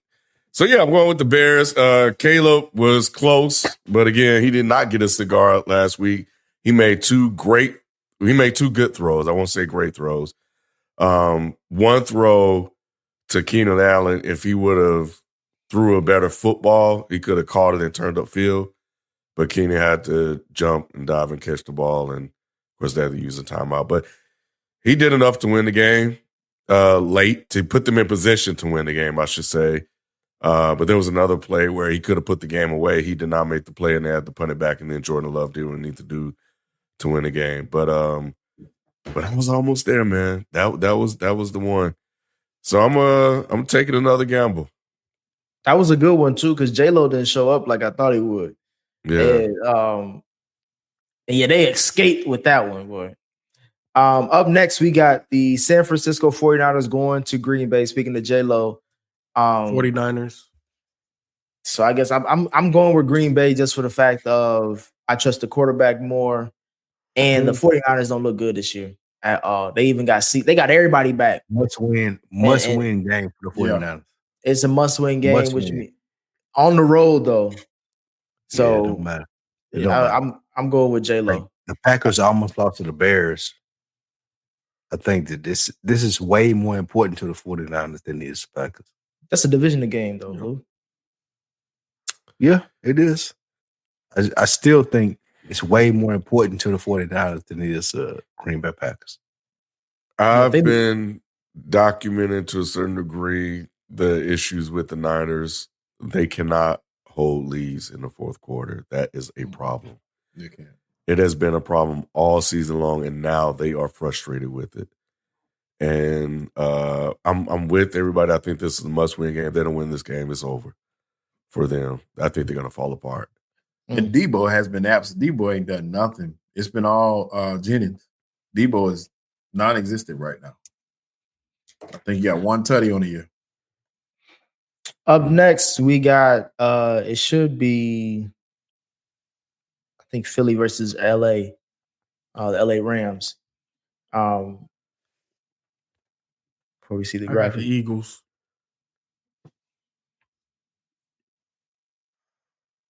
Of course, Sheldon picked Philly. Lou, why you picking LA? I think Philly going to LA. I think that they will perform a lot better at home. Again, I don't give a fuck about Jalen Hurts and his quarterback skills, so I don't think he'll be able to do what he needs to do against the Rams. And I think Stafford will outperform him. So give me the Rams. I don't know why. Okay. I don't know why. What? Well, so what I was going to say, coaching, maybe. But let's see. Coaching. Yeah. I mean, Sean McVay is the guy, two legit receivers and a running back that can run the ball very well. So we had a great discussion this week in the chat. We're about to see if that's for real, with this guy. And but yeah, again, I need to go. I'm like to go against the grain, so I'm picking the upset here in this one. And last but not least, we got Baltimore, who is in desperate need of a win, going to LA as well to face the Chargers. I got the Ravens. You got the Ravens. Mm-hmm. Y'all know me, hardball. Before facing the Bengals, they were like a top 3 defense in the league. You know what I'm saying? So, or definitely at least top 5. I think they do the things that Baltimore does, which is run the ball and play good defense, but they actually have a better defense. I don't trust Lamar. They traded for what's his name, Deontay Johnson. They ain't done shit with him. So I don't think this is a slugfest or a shootout that would favor the Chargers, but I think that Harbaugh is a better coach than the other Harbaugh brother. And I think that's what it's going to come down to. I think this is going to be like a 27. I think it's going to be like a 2017 game. I feel the Ravens are desperate. You know what I'm saying? They know that they're kind of like in a mini playoffs because the Steelers are doing what they got to do. The other two teams in the division, they ain't got to worry about them. So they're in a win now. You know what I'm saying? Especially coming off a loss the way that they did. I'm expecting Lamar to have a big game. Personally, I don't think this was going to be close. I'm expecting Derrick Henry to have a big game. I'm expecting them to go back and watch their tape and realize he didn't touch the ball enough. Maybe the fumble kind of averted it from him getting the ball more. But this game, I expect a heavy dose of Derrick Henry, and you'll see him rush for 100-plus yards, and he'll win this game. I agree with Sheldon. You should, Spike. I'm winning. But that's it for that's it for the picks. And for the Dead End Sports Viewers Choice, y'all doing well. Y'all are at, where is it at? I believe you guys are 17 and 13 and 2. So you are well over about 500.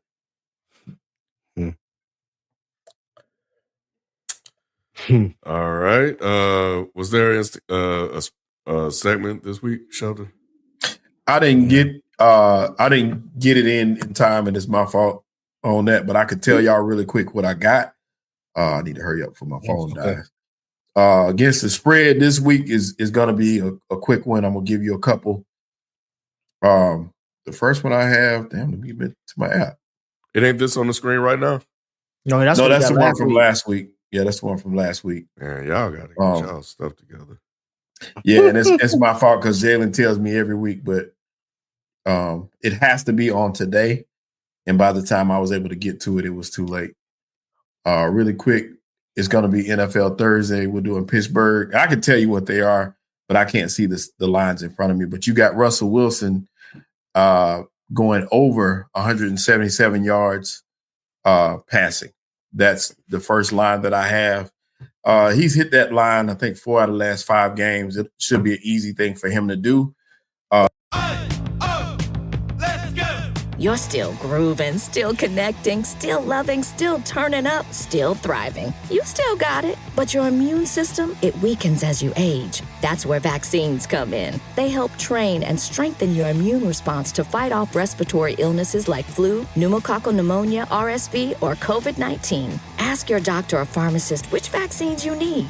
Book in minutes at VaxAssist.com. Sponsored by Pfizer.